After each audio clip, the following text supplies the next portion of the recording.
Kapankah itu mulai This call terjadi? is now being recorded. Ya, kapan itu mulai terjadi? Kalau misalkan kita lihat ya, kita lihat dulu di zaman kamera analog. Saya belum tahu apakah Anda pernah mengalami zaman Anda menggunakan kamera lalu harus ke apa namanya, ke suatu tempat pencetakan foto karena yang ada muncul itu hanya filmnya, film kamera analog.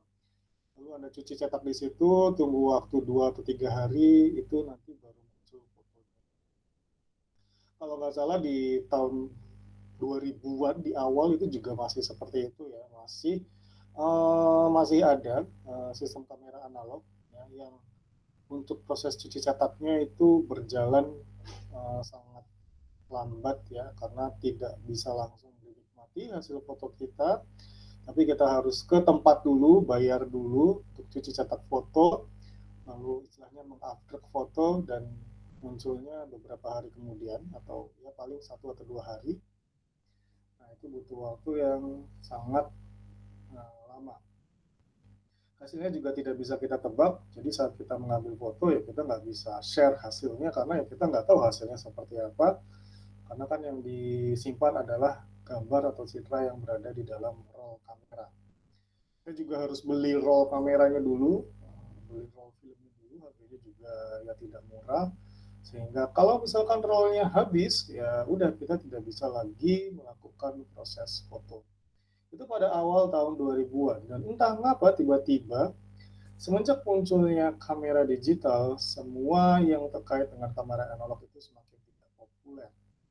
Kenapa? Karena memang semakin tidak praktis, mahal, kualitasnya juga tidak apa namanya ya, kecuali kalau bagi pecinta seni. Tapi kalau secara gambar, pixel dan lain-lainnya itu bisa jadi lebih rendah dibandingkan kamera digital. Kamera digital menyajikan begitu banyak keuntungan ya, dibandingkan kamera analog. Anda bisa simpan, Anda tidak perlu beli film atau roll filmnya, Anda tidak butuh waktu untuk mencetak. Yang mencetak dalam bentuk kertas bisa, tapi itu bisa langsung ya kayak ngeprint biasa. Anda juga bisa sepuas-puasnya apa namanya foto selama memori di dalam kameranya cukup ya, dan biasanya bisa mengcover cukup banyak. Nah, mungkin itu yang akan terjadi dengan industri mobil di masa depan ya, industri mobil di masa depan. Saat ini kita tidak membayangkan bahwa sistem transportasi yang berbasis bahan bakar minyak itu akan tergantikan, karena lihat di Indonesia ya masih apa namanya, masih mobil berbahan bakar minyak semua yang beredar.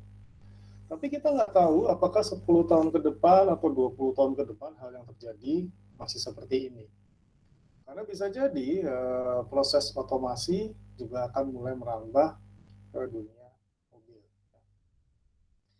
Nah, pada awalnya kita bisa lihat untuk definisi transportasi itu kita memindahkan atau mengangkut manusia, barang, atau hewan atau benda lah, dari suatu tempat ke tempat lain ya, pakai modenya itu bisa macam-macam, bisa motor, bisa kapal laut, itu tahu sendiri ya. Dan itu dikendalikan oleh manusia sehingga perpindahan itu bisa berjalan dengan baik, bisa dilakukan di darat, laut, dan udara. Nah, mulai ke depan kita juga apa namanya, seperti saya bilang, karena kita makin mengotomasi sistem kendaraan di dunia ini, ya itu juga sudah mulai diterapkan ITS atau Intelligent Transport System, yang fungsinya adalah menerapkan teknologi maju sehingga transportasi itu bisa informatif, lancar, aman, dan nyaman. Ya ini bisa lebih terkait dengan sistemnya. Jadi nanti di pembahasan hari ini kita bagi dua. Yang pertama adalah untuk sistemnya itu sendiri, dan yang kedua adalah untuk mobilnya itu sendiri. Jadi kalau sistem biasanya memang harus butuh mobil yang memang sudah canggih ya, atau sudah terotomasi. Kita bisa lihat di sini bahwa masing-masing mobil itu berkomunikasi dengan sistem yang berada di sekitarnya menggunakan komunikasi radio dan lain-lain. Jadi di situ ada intervehicle communication. Ya, jadi uh, apa namanya antara satu mobil dengan mobil yang lain, ya, dia bisa saling berkomunikasi. Ya tentu saja tidak menggunakan handphone atau lain-lain, tapi memang menggunakan teknologi atau fitur yang sudah terpasang di mobil masing-masing. Kenapa ini kaitannya dengan kendaraan listrik? Karena ketika kita menggunakan kendaraan listrik, kita juga sudah melakukan apa namanya efisiensi terkait energi yang dipakai dibandingkan dengan ketika kita menggunakan kendaraan berbahan bakar minyak. Yaitu adalah intervehicle communication, komunikasi antar kendaraan, lalu ada vehicle to roadside communication. Jadi bagaimana mobil tersebut berkomunikasi dengan jalan atau dengan perangkat-perangkat yang ditaruh di jalan yang mewakili keadaan jalan itu sendiri. Dan yang terakhir adalah inter-roadside communication. Jadi jalannya itu berkomunikasi dengan jalan yang lain. Nah, kira-kira jenis komunikasi apa? Ya, kalau misalkan komunikasi antar mobil, mungkin mereka bisa saling menginfokan kecepatannya masing-masing berapa, sehingga jarak titik amannya berapa, kalau misalkan mau ngerem itu pada jarak berapa, lalu kondisi di mobil itu seperti apa, ya, itu adalah inter-vehicle communication. Jadi memang concernnya itu adalah lebih untuk mencegah terjadinya hal-hal yang tidak diinginkan, misalkan ya kecelakaan dan lain-lain. Jadi tentu saja ketika kita melakukan komunikasi antar vehicle atau antar kendaraan, sensor yang terpasang di mobil tersebut juga sudah lengkap dan dalam kondisi yang sangat baik. Ya, lalu ada vehicle to roadside communication, ya, komunikasi antara mobil dengan jalan. Jadi si mobil itu akan dia akan berhenti secara otomatis kalau misalkan dia melewati lampu merah dan lain-lain, ya, dan jalan itu juga akan tahu bagaimana kondisi mobil di depannya atau yang berada di jalan itu sendiri, apakah masih baik-baik aja atau tidak. Lalu ada inter-roadside communication, komunikasi antara satu jalan dengan jalan yang lain. Nah, itu biasanya lebih memberikan informasi terkait dengan kepadatan jalan, kira-kira jalan mana yang masih bisa dilalui oleh mobil, sehingga nanti si konsepnya itu bisa menginformasikan kepada mobil itu untuk melewati jalan yang lebih kosong.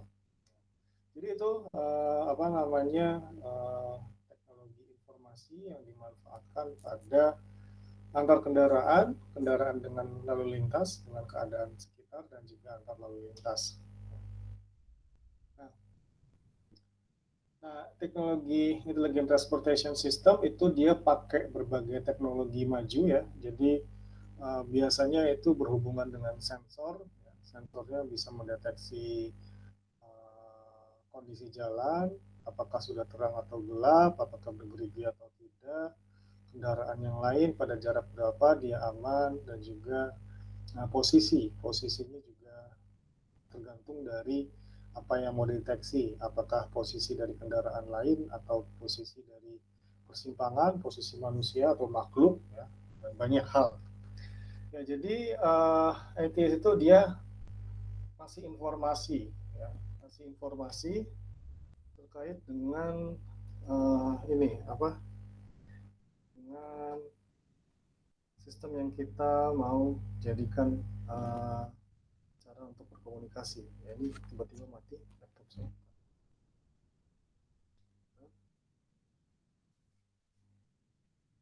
Oke, bentar ya. Nah, oke, ini nggak tahu kenapa tiba-tiba kolok. Tapi untung saya masih punya HP, ya. Saya cek.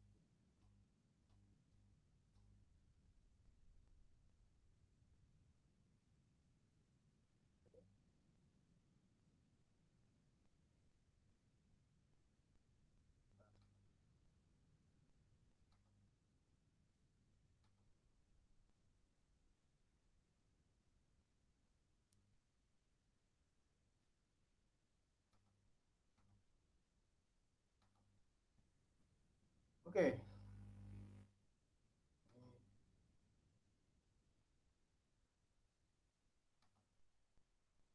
masih merekam ya.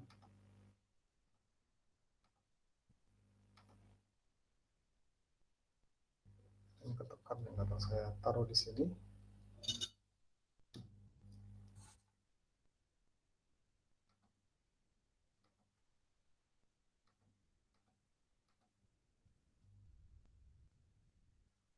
Oke, kita lanjut ya. Jadi kita bisa lihat bahwa tujuan dari Intelligent Transportation System yang pertama adalah meningkatkan semua produktivitas dalam pengguna transportasi. Ya, kita juga tahu ya bahwa yang namanya kemacetan itu sangat-sangat menghabiskan biaya. Di Jakarta ada kemacetan mungkin kerugiannya bukan dalam hitungan miliaran tapi triliunan karena begitu banyak hal yang tidak efisien karena kemacetan tersebut. Ya, tentu ini berhubungan dengan biaya. Ya. Semakin banyak delay, semakin banyak produksi yang tertekan, semakin banyak produksi yang tidak optimal, semakin banyak biaya yang dikeluarkan di jalan, ya semakin mahal bendanya. Terus yang kedua adalah meningkatkan keselamatan dalam transportasi. Itu memang kadang-kadang kita juga agak bingung ya. Ketika kita menyerahkan segala sesuatunya ke sensor, ada sedikit ketidakpercayaan kita apakah sensor itu akan berfungsi dengan baik dan benar. Kadang-kadang kita juga bertanya-tanya apakah manusia lebih baik dalam mengemudikan kendaraan dibandingkan kendaraan otonom yang berbasis penggunaan sensor. Ya ini memang masih perlu untuk diuji, ya diuji dan juga dicoba. Tetapi kalau misalkan dalam pengujian sebelumnya itu biasanya memang faktor kecelakaan bisa ditekan ketika kita menggunakan autonomous vehicle. Ya. Lalu meningkatkan efisiensi sistem dalam transportasi, ya, jadi kita tidak lagi harus berjalan melalui lingkar yang jauh, kita bisa memilih jalan singkat dari sebuah alur ketika kita mau memindahkan manusia atau barang atau yang lain dari satu tempat ke tempat lain. Jadi karena jalannya saling berkomunikasi, jalannya saling terintegrasi, jalannya bisa memberitahu tiap-tiap mobil untuk menempuh alur atau jalur yang memang sangat singkat, walaupun bisa jadi lebih jauh ya karena faktor kemacetan tadi. Terus yang berikutnya adalah meningkatkan mobilitas dan aksesibilitas transportasi. Itu jelas ya. Kenapa saya bilang ini bisa meningkatkan mobilitas? Karena zaman sekarang itu kan kalau misalkan mau mengendari mobil atau motor, ya nggak semua orang bisa melakukannya. Ya. Tapi kalau misalkan menggunakan autonomous vehicle ini, itu bisa jadi orang yang tidak bisa mengemudikan mobil itu naik ke mobil dan minta diantar ke tempat yang diinginkan, walaupun dia tidak bisa menyetir ya. Walaupun memang ini resikonya adalah kalau terjadi hal-hal yang tidak diinginkan di tengah, misalkan terjadi kerusakan sistem otonom, ini beresiko ke ke orang tadi karena dia tidak bisa nyetir. Tapi uh, intinya di sini adalah bahwa orang-orang yang tidak bisa menyetir itu bisa menggunakan autonomous vehicle. Itu berarti seperti kita naik lift ya, kita naik lift, kita tidak bisa mengoperasikan lift, ya. Kita kan nggak naikin nurunin lift, kita cuma tekan tombol-tombol saja. Liftnya akan naik sendiri dan turun sendiri sesuai dengan penekanan tombol kita. Mungkin di masa depan akan seperti itu. Terus berikutnya adalah meningkatkan antar moda koneksi transportasi. Jadi kalau misalkan Anda lihat sekarang sistem transportasi bisa jadi tidak terlalu terintegrasi. Jadi kalau kita mau misalkan di Jakarta Anda dari suatu tempat yang agak sedikit pelosok ke pelosok lain, ya Anda harus berulang kali ganti moda transportasi saat Anda menggunakan moda transportasi umum ya. Jadi kecuali kalau Anda naik Gojek dan Grab, tapi itu mahal ya hitungannya kalau Anda menempuh jarak yang jauh. Jadi dengan menggunakan ini kita juga bisa mengoptimalkan penggunaan kendaraan umum yang menjauh yang menjangkau pelosok. lalu mempromosikan tanggung jawab di lingkungan ya, dan menghemat penggunaan energi. Ya ini kaitannya dengan kendaraan listrik ya, saat kita melakukan, kenapa kendaraan listrik bisa dinyatakan sebagai mode untuk menghemat energi? Ya ini memang ya agak sedikit apa namanya membingungkan kenapa, tapi sebenarnya prinsipnya seperti ini ya. Ketika ya, ketika sebuah perusahaan listrik menyuplai daya listrik ke rumah-rumah, itu pasti ada daya yang tidak terpakai. Daya yang tidak terpakai itu diapakan ya? Terpaksa dibuang karena bisa jadi ya jarang yang bisa nyimpan dalam bentuk baterai. Nah, tapi kenapa kita tidak bisa mengoptimalkan penggunaannya? Ya, karena kita juga nggak tahu dia optimalnya sampai berapa. Misalkan pembangkit listrik dia menyuplai daya 2 megawatt ya. Walaupun di lapangan terpakainya cuma 1,5 megawatt, ya, tapi dia tetap akan membuang energi seperti saat dia membuang energi sebanyak 2 megawatt. Jadi bahan bakarnya misalkan menggunakan bahan bakar batu bara atau yang lain, itu digunakan untuk menghabiskan dan mensupport daya 2 megawatt, walaupun pada kenyataannya jumlah orang-orang yang menggunakannya hanya 1,5 megawatt. Ya, jadi memang ada sebagian daya yang terbuang. Lalu bagaimana cara mengatasinya atau cara mengefisienkan daya yang terbuang? Ya kita bisa menggunakannya untuk ngecharge mobil listrik. Ya. Jadi di malam hari mobil listrik itu bisa di-charge sehingga daya yang digunakan itu bisa lebih dimanfaatkan untuk ngecharge mobil listrik. Itu idenya seperti itu ya, untuk mengoptimalkan penggunaan daya di setiap rumah-rumah penduduk ya, walaupun nanti ujung-ujungnya jadi agak mahal biaya listriknya. Ya terus lalu keuntungan menggunakan intelligent transportation system ya, meningkatkan keamanan itu jelas, walaupun debatable ya, apakah sistem yang sangat terotonom sangat terotomasi ini lebih aman dibandingkan supir biasa. Ini memang belum ada belum ada riset yang detail mengenai ini. Penyebabnya sih simpel, karena memang belum ada kota yang 100% menerapkan autonomous vehicle atau intelligent transportation system. Jadi ini masih wacana, masih kemungkinan. Bisa jadi memang kemungkinan besar itu meningkatkan keamanan. Jadi ya kita untuk bisa memastikan itu ya harus melakukan riset yang menyeluruh dan diaplikasikan di sebuah kota yang memang 100% atau paling tidak sudah mayoritas menggunakan kendaraan listrik, menggunakan intelligent transportation system. Lalu meningkatkan performa operasional, itu juga sudah cukup jelas ya, karena keberadaan sensor yang cukup detail mendeteksi segala hal yang berada di sekelilingnya, itu bisa digunakan untuk meningkatkan performansi dari mobilnya tersebut. Jadi, apapun yang terjadi, si sensor akan mendeteksi sehingga langsung bisa mengantisipasi kejadian-kejadian berikutnya yang mungkin di mobil biasa tidak bisa terantisipasi karena memang nggak terukur.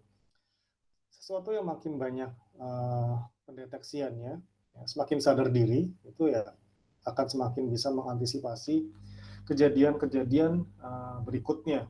Ya. Jadi itu yang dimaksud dengan meningkatkan performa operasional.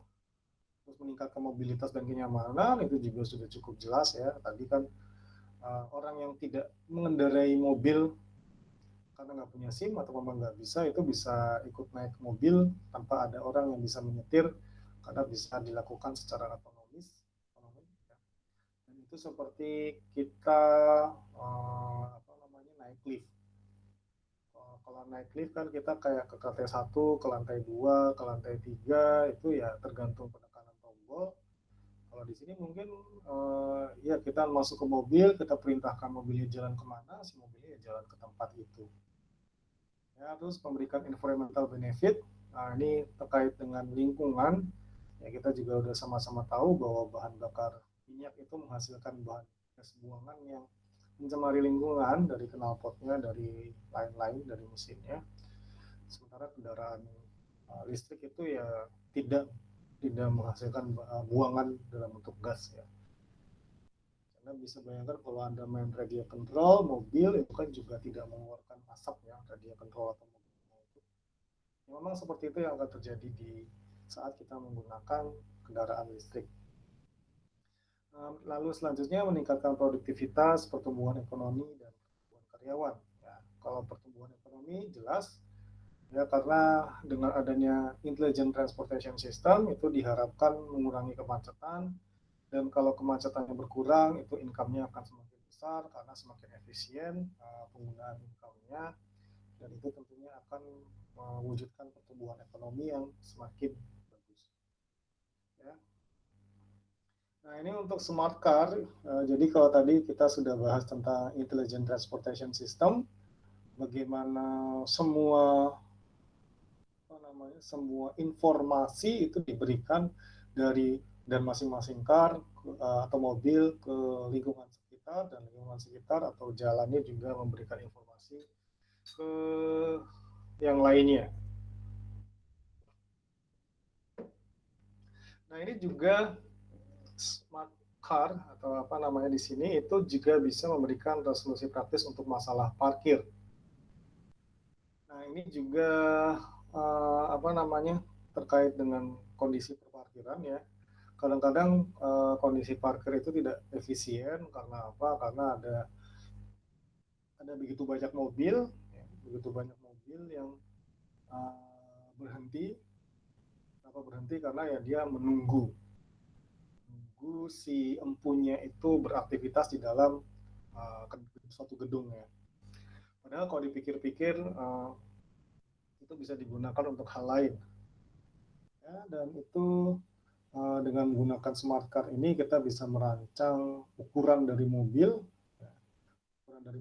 dan kita bisa mengefisienkan jumlah pengguna di mobil tersebut, sehingga untuk jumlah pengguna yang sama itu dia tidak akan menghabiskan resource atau area parkir. Karena kalau satu mobil satu orang itu kan ngabisin tempat parkir banget ya.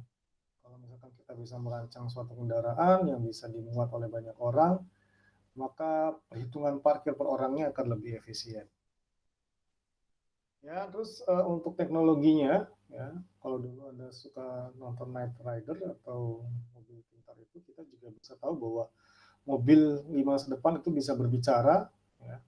Dia bisa berkomunikasi dengan para pejalan kaki yang ada di sekitarnya, bisa merasakan kehadiran orang lain, dan itu juga ada feature emergency brake yang bisa membuat mobil berhenti jika sampai batas tertentu. Ya tentunya tujuannya untuk menghindari kecelakaan dengan pejalan kaki. Jadi ya kalau di masa lalu kita membayangkan mobil yang bisa bicara itu adanya hanya di film-film, ya sekarang dengan integrasi sistem pembelajaran mesin dan artificial intelligence, mobil yang bisa berbicara itu bisa jadi ya, sudah dalam rentang waktu beberapa tahun lagi. Ya. Walaupun mungkin tidak seperti manusia bicaranya, paling kayak memberikan warning atau memberikan semacam peringatan kepada orang-orang yang ada di sekitarnya. Tapi nanti dengan dengan model artificial intelligence, si mobilnya itu bisa belajar sendiri untuk makin berinteraksi dengan lingkungannya dan semakin mengefisienkan interaksinya. Ya, ini juga adalah self-driving car. Jadi sama kayak yang saya sebutkan sebelumnya, kita tidak butuh sopir. Ya. Orang yang tidak menyetir bisa menggunakan ini. Jadi Anda tinggal masuk, bilang tujuannya kemana, dan akan langsung diantarkan sama mobilnya. Ya. Kenapa mobilnya bisa mengantarkan? Karena mobilnya sudah tahu jalan, dia sudah dipasangi GPS ya. Bahkan manusia bisa jadi kemampuan GPS-nya masih di bawah mobil karena ya masih harus lihat peta GPS itu sendiri. Tapi semua mobil udah tahu GPS-nya, mungkin dia juga terkoneksi dengan dengan big data ya, jadi tahu perkembangan di sekitar jalan itu sendiri.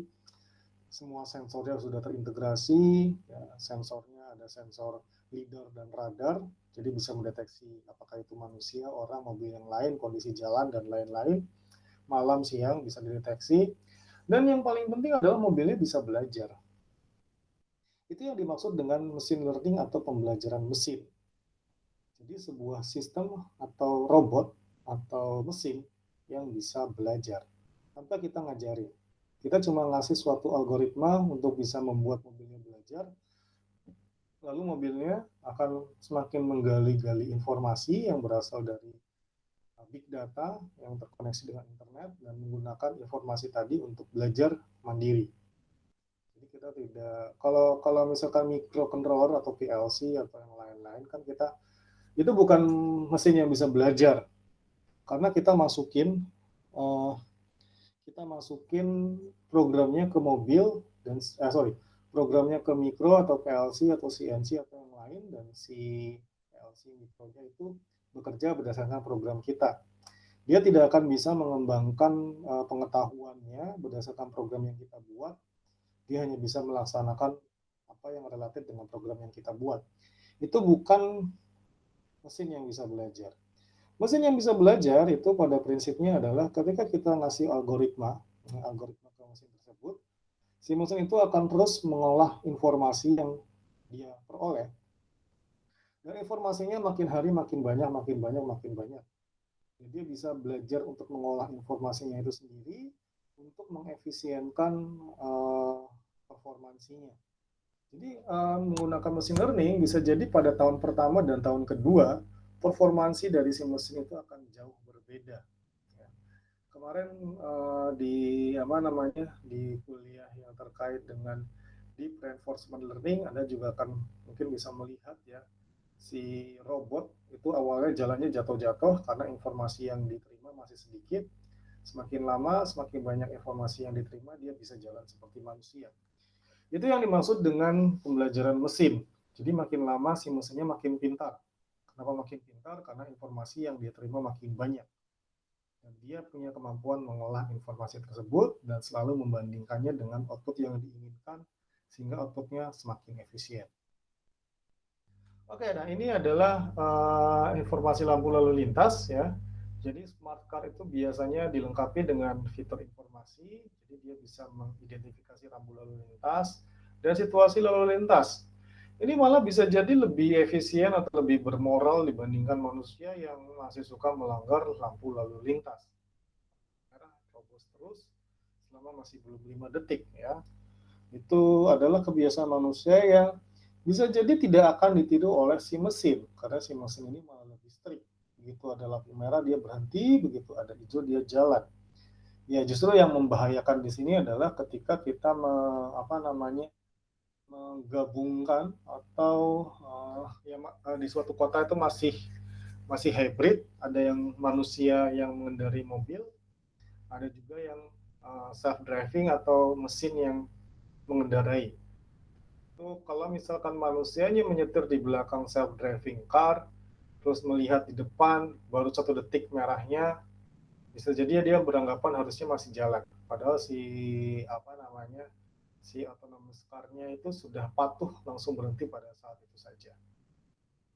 Si apa namanya si si manusianya bisa jadi menabrak mobil yang ada di depannya karena ngebut pada saat itu.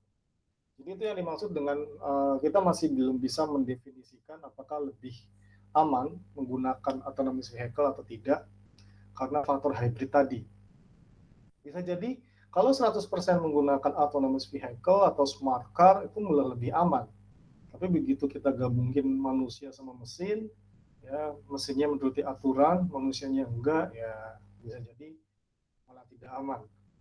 Lalu apakah nanti mesinnya mempelajari bahwa si manusia kelakuannya seperti itu, jadi lain kali kalau ada lampu merah dia nerobos karena di belakangnya ngebut, bisa jadi si mesinnya belajar seperti itu ya. Jadi bisa jadi mesinnya belajar untuk jadi bandel karena menuruti manusia dan tidak ingin tabrakan. Itu bisa terjadi ya. Jadi pembelajaran mesin itu tujuannya untuk mengefisienkan kendaraan. Mungkin si mesinnya belajar bahwa kalau di belakang itu ada manusia dan dia ngebut, saat lampunya merah mendingan diterobos aja biar nggak kecelakaan. Bisa jadi mesinnya belajar seperti itu. Lalu teknologinya yang berikutnya adalah mencari dan mendapatkan lokasi parkir secara otomatis. Ya. Jadi dia bisa menggunakan sensor ultrasound ditanamkan pada kendaraan dan dia bisa mendeteksi parkir kosong. Ya. Jadi nanti kayak ada semacam GPS di mobilnya yang karena dia berkomunikasi dengan gedung, ya, gedungnya berkomunikasi dengan si mobil, gedungnya ngasih tahu mobil bahwa parkir yang kosong itu di sini, di sini, di sini, di sini. Bisa juga ngasih tahu bahwa ada kendaraan lain di sekitarnya yang kemungkinan besar mengakses parkir di tempat yang sama, jadi parkir di tempat itu dihindari. Itu kalau pakai smart car bisa seperti itu, kalau manusia biasa bisa jadi tidak efektif karena muter-muter di tempat parkir, nyari tempat parkir kosong, gitu udah ketemu ternyata ada mobil lain yang mau parkir di situ juga. Kenapa? Karena mobilnya kan tidak berkomunikasi dengan lingkungan, dengan gedung, tidak berkomunikasi dengan mobil itu sendiri. Nah, menggunakan smart car dengan begitu banyak informasi yang diberikan, bisa jadi nanti mobilnya akan pintar dan bisa memilih tempat parkir yang paling efisien. Seperti itu. Lalu ada Google Smart Car, ya. Jadi dia bisa mewujudkan smart car dengan memodifikasi mobil Prius, Lexus dan ya SUV. Jadi dia bisa menempatkan sensor kamera laser dan lain-lain. Ini apa namanya, disingkat SDC, itu proyek Google X. Ini juga bisa pengembangan prototipe mobil smart car di Detroit. Ini juga sama ya, dia bisa menggunakan GPS dan Google Maps. Oke, nah itu tadi adalah Intelligent Transportation System. Dan sekarang kita akan lihat kenapa kita mungkin semakin mengotomasikan diri kita sendiri. Nah, faktor pandemi ini memberikan memberikan semacam pembelajaran ke kita terkait banyak hal. Ya, jadi ada hal-hal yang mungkin sebelum pandemi itu kita nggak terlalu concern. Nah, setelah pandemi kita jadi sangat concern. Contohnya mungkin kita bisa jadi lebih familiar dengan Zoom, dengan Google Meet, dengan dengan pembelajaran seperti ini ya karena pandemi. Mungkin kalau nggak ada pandemi ya kita masih belum familiar Google Meet itu apaan, Zoom itu apaan, terus share-share file Zoom ASN itu seperti apa kita nggak familiar. Tapi karena ada pandemi kita terpaksa atau dipaksa untuk beradaptasi dengan itu semua. Demikian juga dengan pandemi ya. Ketika pandemi seperti ini kita mulai sadar bahwa kita butuh kemana-mana, ya, tapi kita juga menghindari kontak manusia. Jadi kita mau naik travel kendaraan umum, lalu takut tertular oleh COVID dari si supir. Ya. Lalu bagaimana caranya biar menghindari itu semua? Bagaimana kalau kita naik mobil tanpa sopir? Itu kan sesuatu yang jadi pikiran kita semua. Kalau kita bisa naik mobil tanpa sopir itu jauh lebih bagus ya. Nah, ini yang membuat manusia untuk bisa dipaksa beradaptasi lebih cepat. Jadi kalau sebelum ada pandemi, mungkin proyek pengembangan smart car atau kendaraan otonomus ini tidak segencar setelah ada pandemi. Karena manusia makin disadarkan akan kebutuhan yang terkait dengan otomasi itu semua. Ya, terus autonomous vehicle juga makin berkembang. Jadi 2020 sudah mulai banyak ya kendaraan otomasi, tapi memang belum ada tempat yang 100% atau di atas 50% menggunakan kendaraan otomasi. Ya. Ini juga untuk antisipasi pandemi berikutnya. Kalau COVID sekarang, mungkin faktor death rate-nya tidak terlalu besar, tapi bagaimana kalau nanti ada pandemi lagi, ya mudah-mudahan enggak, yang death rate-nya bisa jadi lebih besar ya. Seandainya death rate dari COVID itu 50%, mungkin manusia akan panik sekarang. Tapi kan keadaannya nggak seperti itu. Ya. Tapi kita nggak tahu ke depannya ada pandemi apa lagi yang mungkin faktor kematiannya persentasenya lebih besar. Sehingga untuk meningkatkan efisiensi itu semua, ya kita menciptakan autonomous vehicle. Ya. Jadi kalau berdasarkan definisi, ya, autonomous vehicle itu adalah kendaraan yang mampu merasakan keadaan lingkungan di sekitarnya dan beroperasi tanpa kendali manusia. Ya, jadi Anda bisa membayangkan kalau tram Atau kereta otomasi malah kebayang ya, kereta otomasi. Kenapa? Karena kalau kereta api otomasi itu kan jalurnya di situ-situ aja. Ibaratnya faktor apa namanya? Faktor uh, kemungkinan dia jalan miring atau dan lain-lain itu bisa dihindari. Tapi kalau autonomous vehicle itu adalah mobil, ya, ada begitu banyak faktor yang tidak diketahui di jalan. Dibandingkan kereta yang jalannya lurus-lurus aja, autonomous vehicle dalam bentuk mobil memang lebih riskan atau lebih beresiko. Ya itu yang kita usahakan optimalkan dengan berbagai macam sensor yang ada pada autonomous vehicle. Nah, ini juga bisa beroperasi ke daerah-daerah yang juga bisa dikunjungi oleh kendaraan normal dan nggak dibutuhin supir atau penumpang sama sekali. Nah, kalau nggak ada penumpang buat apa? Jadi Anda bisa menggunakan autonomous vehicle untuk nganterin barang atau hewan ya, walaupun kalau nganterin hewan kayaknya riskan juga. Atau nganterin barang, jadi Anda nggak apa namanya Anda tinggal panggil kendaraan, taruh barangnya di situ, minta antar kemana. Ya, walaupun nanti challenge-nya atau tantangannya itu beda. Bedanya di mana? Bisa jadi sekarang masalah keamanan yang sangat-sangat apa namanya sangat-sangat dibutuhkan.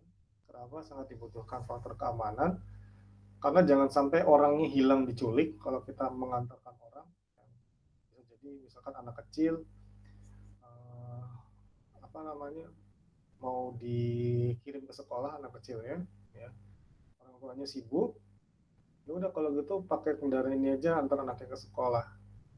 Ya, berarti faktor keamanan anak kecil tadi yang perlu diperhatikan karena ya kita menghindari keadaan di mana di tengah jalan dia diculik atau di apa seperti itu.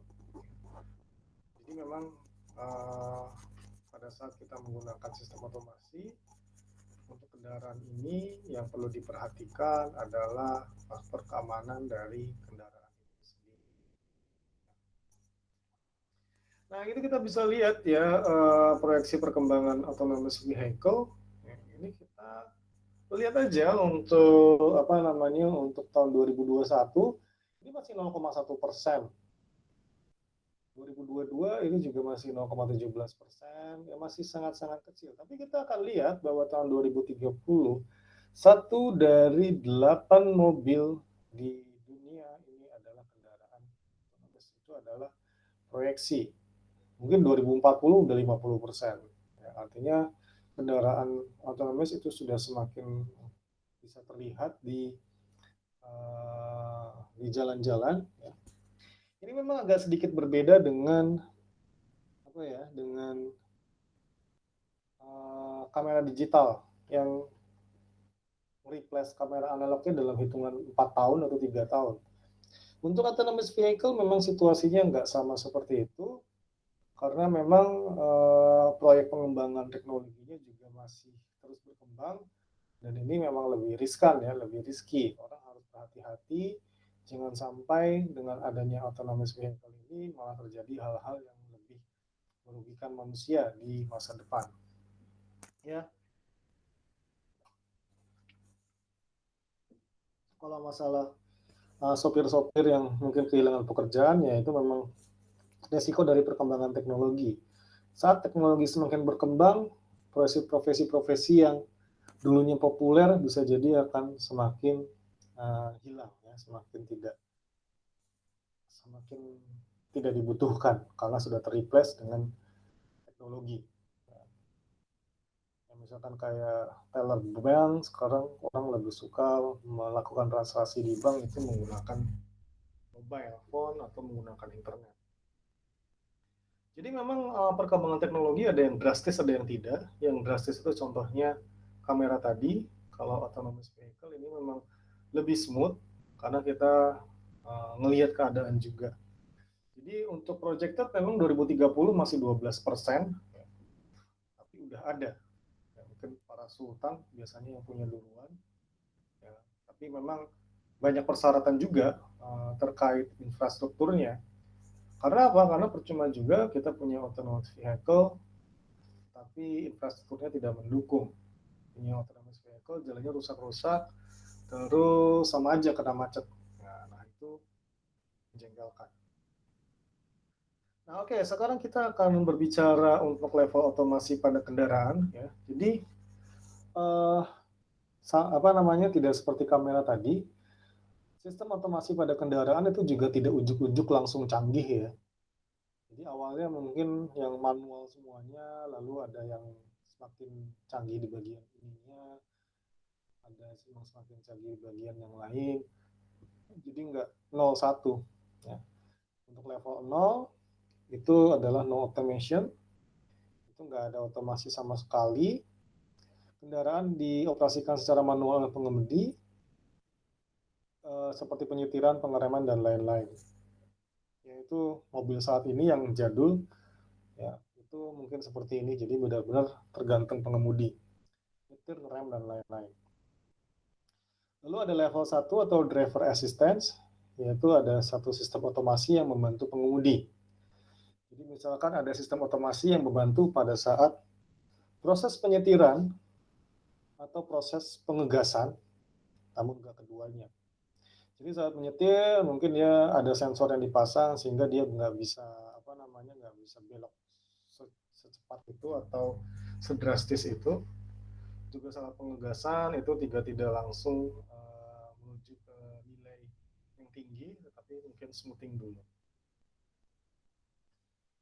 Nah, untuk level 2 yaitu partial automation. Nah, pada level ini kendaraan dibantu oleh sistem automation pada penyetiran dan percepatan. Ya, itu adalah level 2 atau partial automation. Lalu ada level 3 atau conditional automation, ya. Jadi untuk level ini kendaraan bisa memonitor keadaan dengan menggunakan berbagai sensor yang ada serta melakukan tindakan pengereman otomatis. Dan pengemudi ini juga harus ada untuk melakukan pengambil alihan mobil saat terjadi keadaan yang tidak diinginkan. Ya. Karena ini kita belum masuk ke level 3, jadi di sini kendaraan udah mulai terpasang banyak sensor. Ya. Sudah mulai terpasang banyak sensor, dan dia juga bisa melakukan pengereman otomatis kalau misalkan ada halangan di depannya, tapi ya tidak semua keadaan bisa dihandle oleh si kendaraan tersebut. Jadi pengemudinya tetap harus ada dan melakukan aksi ambil alih kalau ada hal yang tidak diinginkan. Jadi itu namanya kondisional, keadaan bersyarat. Lalu untuk level 4 itu ada high automation. Jadi kendaraan itu bisa melakukan perjalanan sendiri, namun hanya pada saat lalu lintas aman dan tidak ada kemacetan. Jadi pengemudinya harus ada. Nah, high automation itu berarti memang secara prinsip dia udah bisa melakukan perjalanan tanpa pengemudi. Tapi kalau misalkan kondisi lalu lintas barbar dan macet di mana-mana, ya mungkin dia nggak bisa beroperasi dengan optimal. Makanya pada saat itu dia butuh. Nah, yang kelima adalah fully automated. Jadi di sini manusia hanya tinggal menyebutkan tujuan dan kendaraan akan menuju ke sana dalam kondisi lalu lintas apapun. Tidak sedia setir ya. Jadi setirnya nggak ada. Kenapa? Kan yang nyetir mobilnya. Jadi memang nggak ada setirnya atau nggak ada pedal remnya. Jadi benar-benar murni yang ngendalin semua mobilnya.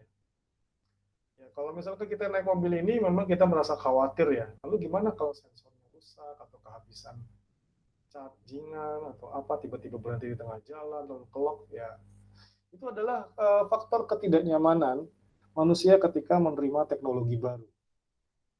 Pada saat lift ditemukan, saya juga membayangkan orang-orang mungkin pada awalnya tidak merasa nyaman menggunakan lift. Karena pada saat pakai itu takut jatuh, takut macet di tengah jalan, takut macam-macam. Karena apa? Karena itu adalah teknologi baru. Sama seperti ini, ketika kita menggunakan kendaraan otomasi, saya rasa tidak semua orang atau mungkin mayoritas juga akan merasa tidak nyaman menggunakannya. Karena membayangkan masuk ke mobil, lalu mobilnya jalan sendiri, driving sendiri itu kayak, ini gimana ya kalau terjadi hal-hal yang tidak diinginkan. Kita masih merasa lebih nyaman kalau mobilnya dikendarai oleh orang, walaupun kita juga nggak tahu orangnya tersebut sebenarnya bisa nyetir atau enggak ya. itu adalah hal yang lumrah. Jadi salah satu tantangan autonomous vehicle adalah bagaimana mengubah perspektif atau cara pandang orang-orang yang memang secara umum masih belum nyaman menerima teknologi ini. Dan ini berlaku untuk semua jenis manusia ya, mau terdidik, mau tidak, tua, muda, dan lain-lain, faktor ketidaknyamanan itu pasti muncul. Dan itu adalah suatu hal yang lumrah. Dan ini hanya bisa hanya bisa hanya bisa diatasi seiring dengan berjalannya waktu. Ketika terbukti bahwa mobil ini aman, bisa digunakan, kecelakaannya zero, dan enak banget gitu loh. Orang malah mungkin berebut atau mulai ter, uh, terbiasa menggunakan mobil ini. Aduh, pakai mobil itu kayaknya keren, lucu, dan lain-lain, karena sudah mulai percaya bahwa ini aman. Nah, ini adalah konfigurasi mobil otonomi ya. Jadi kita bisa lihat di situ ada ultrasound. Ultrasound itu adanya ultrasonic, itu ada lidar, ya, light ya. Kalau lidar itu light, artinya dia cahaya yang dikirimkan. Lalu ada radar, itu radio. Itu juga ada macam-macam ya, ada short range radar, ada wireless communication, surround view, dan lain-lain. Jadi mobilnya itu memang dilengkapi dengan sensor yang beraneka ragam, terutama adalah ultrasonic, lidar, kamera, dan radar. Ultrasonic, lidar, kamera, dan radar.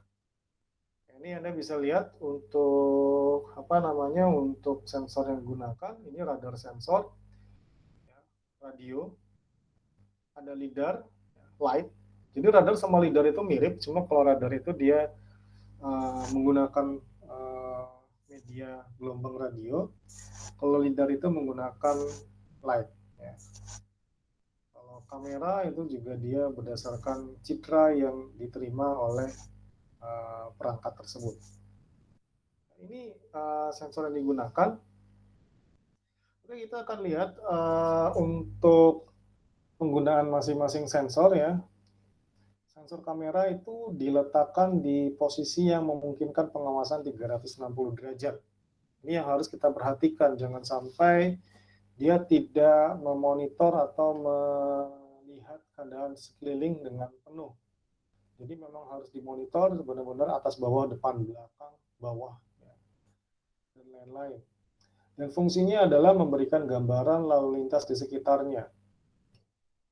Nah ini, jadi dia menggunakan machine learning untuk mengidentifikasi objek, mengenalnya, dan memperkirakan jarak dengan objek. Jadi pada saat-saat awal memang si kamera ini bisa jadi masih mengalami kesulitan untuk mengenali objek-objek tertentu.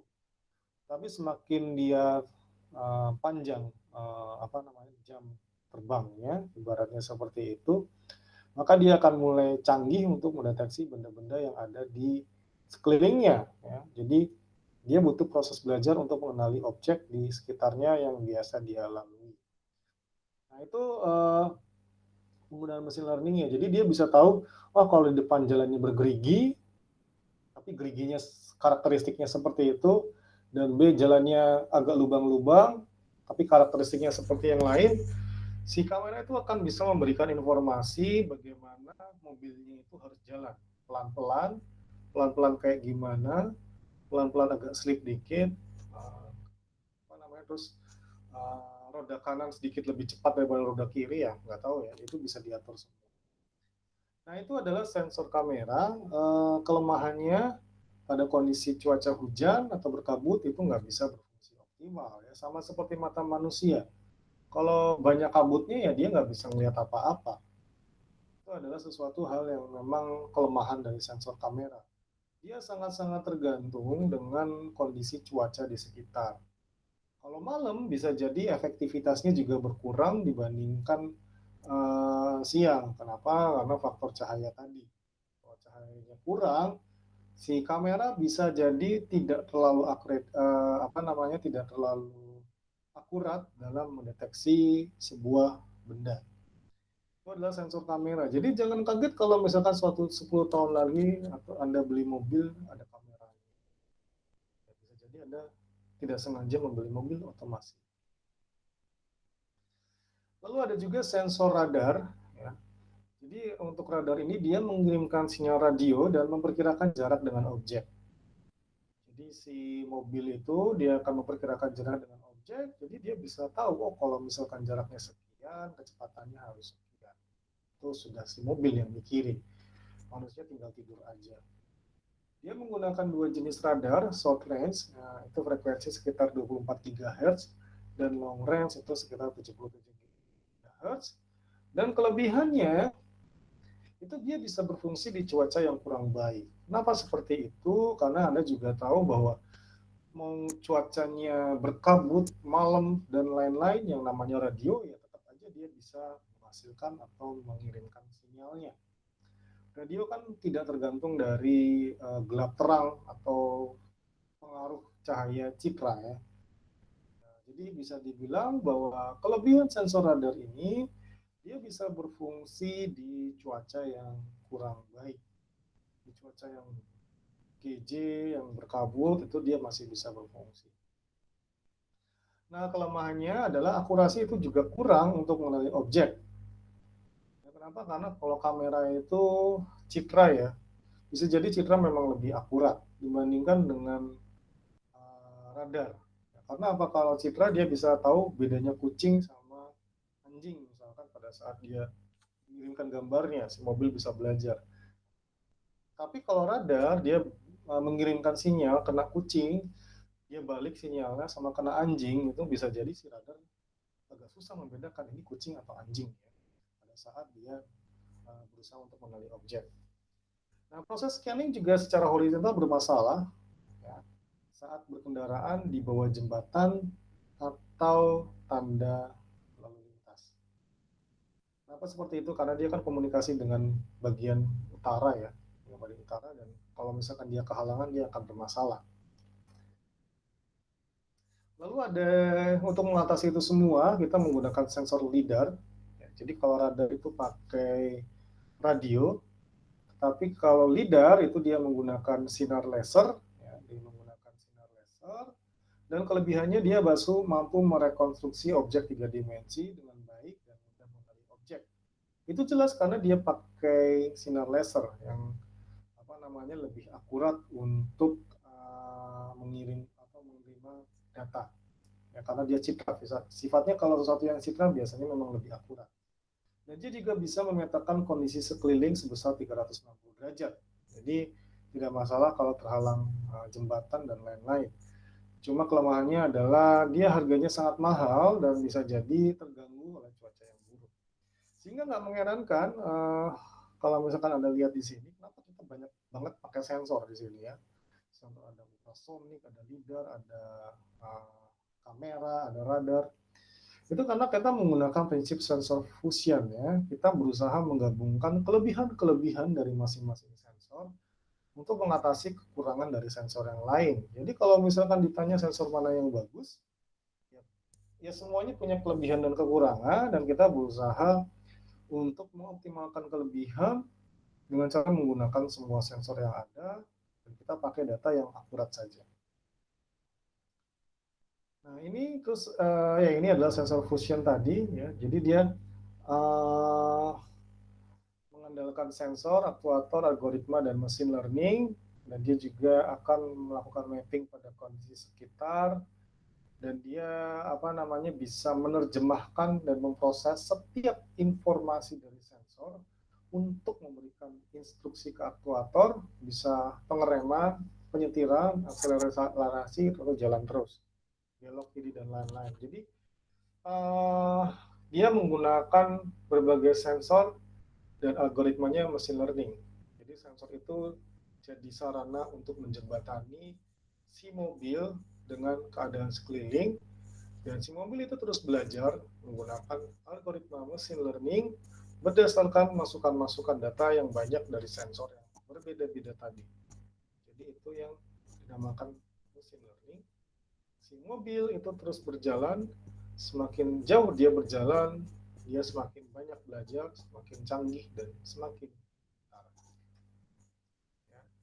Jadi untuk machine learning di sini, dia akan melakukan pemetaan kondisi di sekitar kendaraan secara terus-menerus, Jadi dia bisa mendeteksi objek, mengidentifikasi objek, mengenali objek, dan lokalisasi dan prediksi pergerakan objek. Ini yang penting ya. Karena tadi, kenapa mesin itu sangat butuh untuk tahu objeknya itu apa? Karena tiap objek itu memiliki karakteristik pergerakan yang berbeda. Kalau benda yang dideteksi adalah pelang, si mesin tahu itu diam mobilnya, pelangnya. Tapi kalau yang dideteksi mobil, dia harus lanjut mendeteksi kira-kira pergerakannya berapa kilometer per jam dan ke arah mana. Kalau yang dideteksi kucing, dia akan tahu bahwa tindakan kucing sporadis, jadi sangat acak kalau berada di sekitar mobil, jadi harus hati-hati. Kalau manusia, mungkin dia bisa tahu karakteristik manusia saat bergerak. Jadi pengenalan objek menggunakan machine learning itu sangat penting untuk bisa si mobilnya memprediksi pergerakan dari si objek tadi. Jangan sampai dia menganggap objeknya sama. Ya. Dia harus bisa mengenali semua objek yang berada di sekitar mobil pada saat mobilnya jalan. Karena tiap objek memiliki karakteristik pergerakan yang berbeda, ya, dan si mobilnya harus bisa dengan pintar menganalisis itu semua. Nah, ini adalah keuntungan autonomous vehicle. Ya. Ini ceritanya adalah mengurangi kematian karena kecelakaan sebesar 90%. Ya, itu masih perlu diteliti lagi karena ya kita harus praktikan di semua tempat yang hybrid atau gabungan dari mesin otomatis dan juga mobil biasa. Mengurangi polusi udara sampai 60% itu saya rasa sudah cukup jelas ya, karena kita tidak menggunakan bahan bakar minyak. Mengurangi traffic saat mobil berhenti dan berjalan, ya, jadi dia bisa bisa efektif mengefisienkan waktu saat di lampu lalu lintas, menghemat bahan bakar dan meningkatkan kapasitas jalan raya. Ya. Nah, mungkin kita kasih lihat dulu ya untuk untuk autonomous vehicle ya. Kita kasih contoh dulu.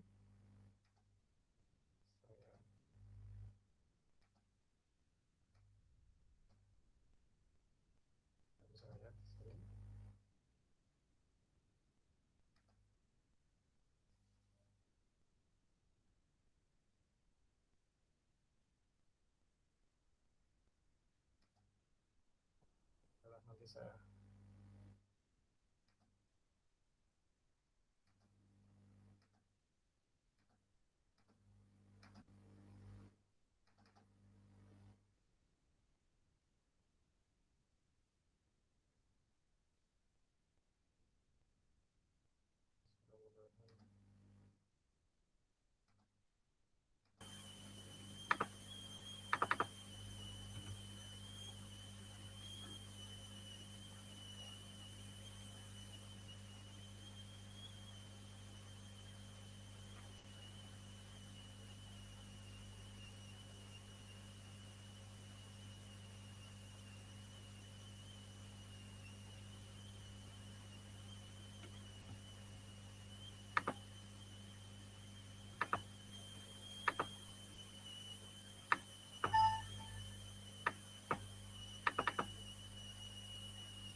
Transportation officials, advocates, companies, and users around the world are talking about how automated vehicles will change transportation as we know it.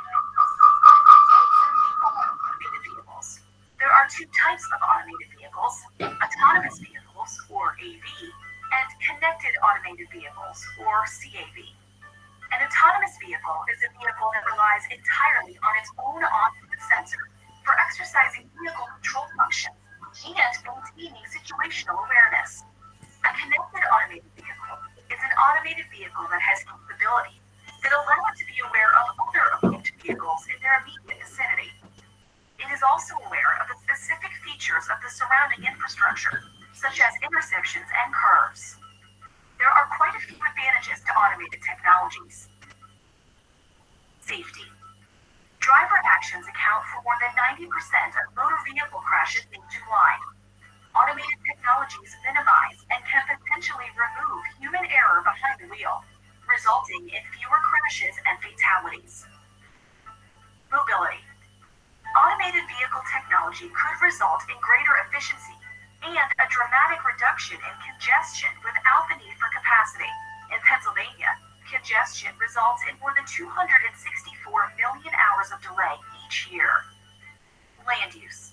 In an automated future, a vehicle could drop off one person, then pick up someone else, and be in almost constant use. That's unlike our current vehicles that sit idle for an average of 22 hours a day. In fact, some parking lots and garages could eventually be repurposed into green space. And society. Mature drivers and people with disabilities will be able to enjoy new transportation options and independence. In Pennsylvania alone, there are over 950,000 disabled citizens. Autonomous vehicles are split into 6 levels of automation, as defined by the Society of Automotive Engineers. 0. No automation. 1. Driver assistance. 2. Partial automation. 3. Conditional automation. 4. High automation. And 5. Full automation. Humans are responsible for motoring the vehicle and performing most functions in levels 1 and 2, while an automated driving system performs all functions in levels 3, 4, and 5. Vehicles in levels 3 and up are considered highly automated vehicles. As vehicles progress to higher levels of automation, less responsibility is put on the driver for monitoring the vehicle. Here's how an automated vehicle works. Several systems work in conjunction with each other to control an automated vehicle. Radar sensors dotted around the car monitor the position of vehicles nearby.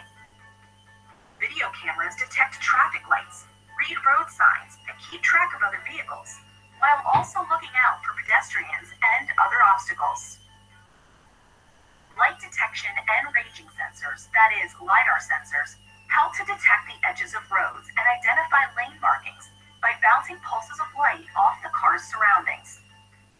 Ultrasonic sensors in the wheels can detect the position of curbs and other vehicles when parking. Finally, a central computer analyzes all the data from the various sensors to manipulate the steering, acceleration, and braking. Here's how connected technologies work. Connected vehicles are vehicles that use many different communication technologies to communicate with the driver, with other cars on the road, that is, vehicle-to-vehicle or V2V with roadside infrastructure, vehicle-to-infrastructure or V2I, and with the cloud. This technology can be used to not only improve vehicle safety, but also to improve vehicle efficiency and commute times. With these technologies entering the transportation landscape, many stakeholders are looking at how to prepare. Pennsylvania and PennDOT, the State Department of Transportation, have been established as leaders in the realm of automated vehicles. The Pennsylvania Department of Transportation established the Pennsylvania Autonomous Vehicle Policy Task Force in June of 2016. The task force consists of government, academia, advocacy, and industry representatives. After several meetings and reviewing standards and feedback, the task force shared its final recommended testing guidance in December 2016. PennDOT and other task force members will continue to work with officials at all levels as guidance from policy and relevant legislation are implemented. The future is bright, and it's very bright here in Pennsylvania, and we are intent on playing a major role in moving this very innovative technology forward.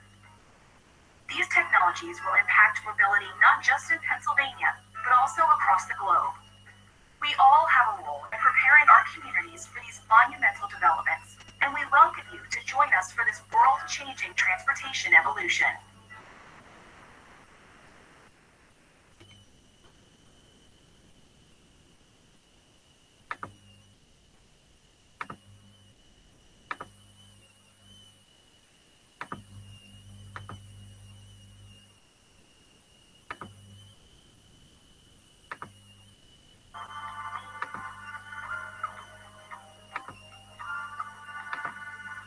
Hey, it's Andy with The Verge. I'm about to go for a ride in one of Waymo's fully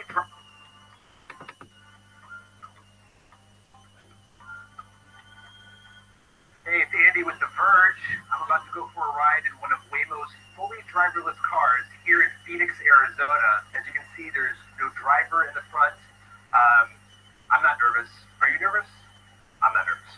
Here we are, riding in a minivan with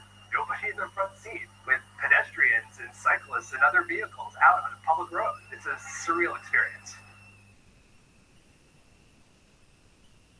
Google has been working on self-driving cars for over 10 years now. In 2016, Google spun out its project as a separate company called Waymo.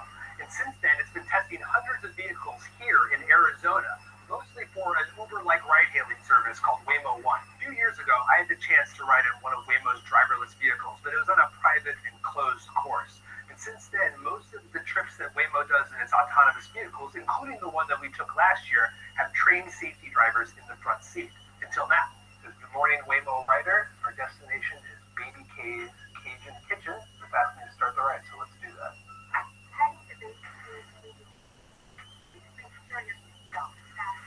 All right, so we're pulling out of this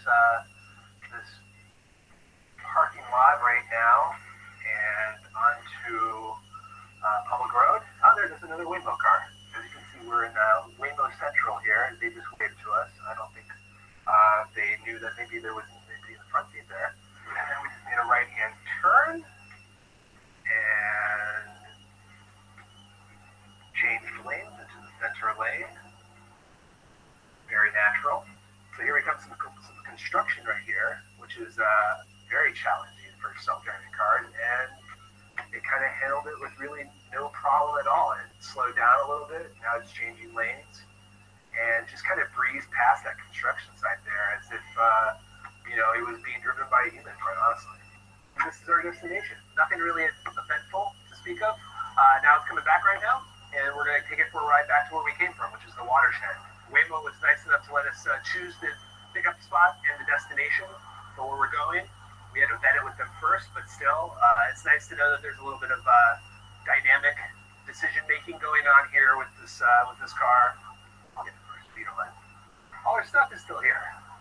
That's great. You can trust these robots. This time I'm going to press the button up here on the headliner. Another way that we can get the car to get going. That was a pretty nice acceleration there. Not as cautious as you might maybe expect. It felt very organic. Yeah, that's really, really weird seeing the side of the steering wheel kind of move on its own like that. I like the notice on the steering wheel too says, "Do not touch steering wheel or pedals. The vehicle will pull over." As sort of a warning to anyone that might try to mess with the driverless car. It looks like we're going to be taking a right-hand turn here on Henkel, which looks like it's going to be into some bit of a residential area. So away from sort of the more heavily trafficked commercial zone that we are in and into more of a residential zone. Interesting. So it looks like we're making a little bit of a routing correction. We're going back the way we came, and the car is making some adjustments into the route that it's choosing. Obviously, it won't allow that. We have to make some allowances for a car with nobody in the front seat. It'll be interesting to see how Waymo smooths out some of those things, though, going forward, as this becomes a service that is available to more people.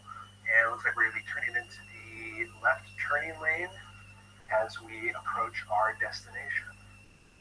This is the part where I get a selfie, for my own purposes. I'm about to take a left turn in a fully driverless car. We did it. Making our way slowly around the parking lot to drop us off at the entrance to the watershed. Then we'll be done, and we will say goodbye to our Waymo. Oh, it stopped for the pigeons. You'd love to see it. You absolutely love to see them stopping for them. No other company is testing fully driverless vehicles at the scale and speed that Waymo is. The company has trained its AI with a vast data set of images and driving scenarios. It has a highly detailed, high-def map of the whole area down to the centimeter. It took Waymo a decade to get to this point, where it felt confident enough in the safety of its technology to pull drivers out of the driver's seat. But, only for a tightly controlled 50 square mile area, mostly suburban and mostly dry conditions with a pretty basic road layout. And these vehicles aren't totally alone in the wilderness. Waymo has a team of remote employees that watch the real-time feed from each of the vehicle's 8 cameras and can help with the touch of a button if the software runs into a tricky spot and needs a human eye to figure it out. These folks don't joystick the car or anything like that, but they can help answer specific questions that a car might have about an ambiguous situation. And that's where human intuition and human understanding of the entire context is super important. Like, that moving van, is it really staying there, or is it about to start driving? Well, if the door's down and they're unloading a lamp out of the back, it's going to be there for a while. That's not something we've gotten around to making the car smart enough to understand, but a human sees it in the moment and can send that signal. So it's not really a command to the car, it's just adding information. When you think about self-driving cars, you probably picture something from like Minority Report or Total Recall. Drive fully driverless cars with no one in the front seat, or maybe no front seat at all, or a steering wheel for that matter. While Waymo's driverless vehicles are getting us closer to that imagined future, there's still a lot going on behind the scenes that we don't see. I mean, the level of production required for each of these driverless vehicles is immense. Sensors, cameras, compute, AI, remote assistance operators, fleet managers. Experts estimate that each self-driving test vehicle could cost $400,000 alone. And that's just taking into account the sensors and compute. Is all of that really worth it? Waymo seems to think so. I mean, human beings are terrible drivers. The vast majority of vehicle crashes, like over 90%, are because of mistakes made by human drivers. Self-driving cars could be safer, but we really just don't know yet. There just aren't enough of them on the road to really prove that out. So we'll have to wait until they bust out beyond this tiny section of suburban Arizona to a much larger and more dangerous and more complex world before we know whether self-driving cars are really worth all this effort. If you'd rather see a video about electric cars, we just did a drive with Porsche's new all-electric Taycan.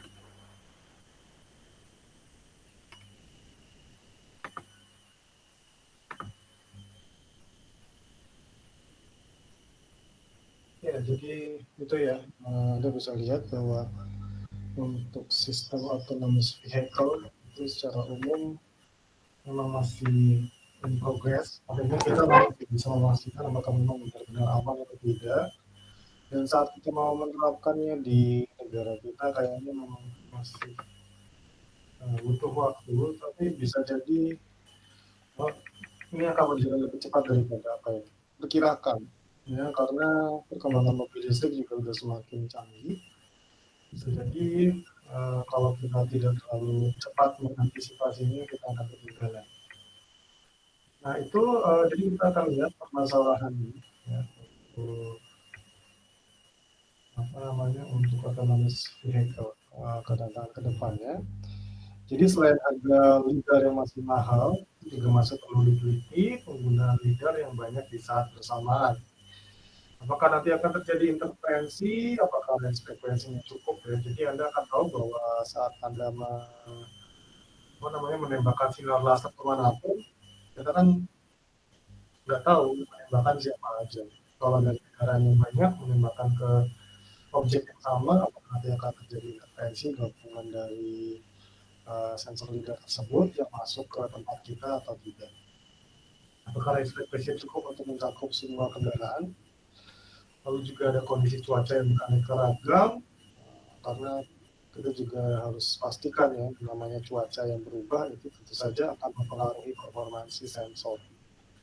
Lalu ada kondisi konstruksi jalan, misalkan jembatan, jalan rusak, kemacetan, dan lain-lain. Juga ada regulasi pemerintah, apakah dia mendukung atau tidak. Lalu tanggung jawab jika ada kecelakaan, artinya gini, pada saat kita berkendara, misalkan yang berkendara adalah autonomous vehicle, lalu terjadi kecelakaan, yang disalahin siapa ini? Apakah manufakturnya, ataukah pemilik mobilnya, atau siapanya? Itu yang masih belum bisa diputuskan. Lalu yang terkait dengan artificial dan emotional intelligence, bisa jadi AI di mobilnya itu juga sudah bisa mendeteksi benda, tapi tidak bisa memenuhi emosi manusia karena mereka berinteraksi dengan mobil yang dikendarai oleh manusia. Nah, itu juga perlu dilatih si mobil untuk bisa lebih peka pada keadaan emosi dari manusia itu sendiri. Oke, gitu ya terkait pembahasan hari ini. Yang tugasnya bisa dilihat bisa dilihat di LMS. Jadi untuk minggu ini kita masukin materi tentang sistem otomasi pada mobil ya, yang karena kedepannya bisa jadi itu akan semakin populer. Ini juga sangat terkait dengan keahlian teknik elektro karena akan melibatkan begitu banyak sensor dan bagaimana mengoperasikan memfungsikan sensor-sensor tersebut yang merupakan bidang keahlian teknik elektro. Oke, untuk minggu depan kita kuis ya. Minggu depan kita kuis. Jadi materinya adalah materi slow test, semua materi slow test, memang teori semua. Ini bisa jadi kuisnya juga pilihan ganda. Terus untuk untuk 2 minggu lagi, ya, saya kasih tugas besar. Ya, jadi tugas besar adalah merancang sistem otomasi berdasarkan apa yang harus dipelajari. Itu juga bisa digunakan untuk PKM ya, kalau misalkan Anda mau mengikuti PKM gagasan tertulis terkait dengan sistem otomasi yang bisa diaplikasikan pada industri. Ya, karena kalau misalkan kita lihat ada begitu banyak sistem industri yang membutuhkan proses otomasi. Ya, itu nanti 2 minggu lagi. Jadi minggu depan ada presentasi. Minggu depan ada kuis. Ya, terus 2 minggu lagi Anda mempresentasikan tugas besar Anda untuk gagasan terkait sistem otomasi yang bisa diaplikasikan di dunia. Ya, karena tidak hanya industri aja, tapi yang bisa diaplikasikan di banyak hal yang akan mempermudah kehidupan manusia. Itu 2 minggu lagi. Jadi ingat minggu depan kuis, 2 minggu lagi presentasi. Nanti saya akan kasih tugasnya di minggu ini, nanti saya akan tulis di LMS. Oke, sampai sini ada pertanyaan.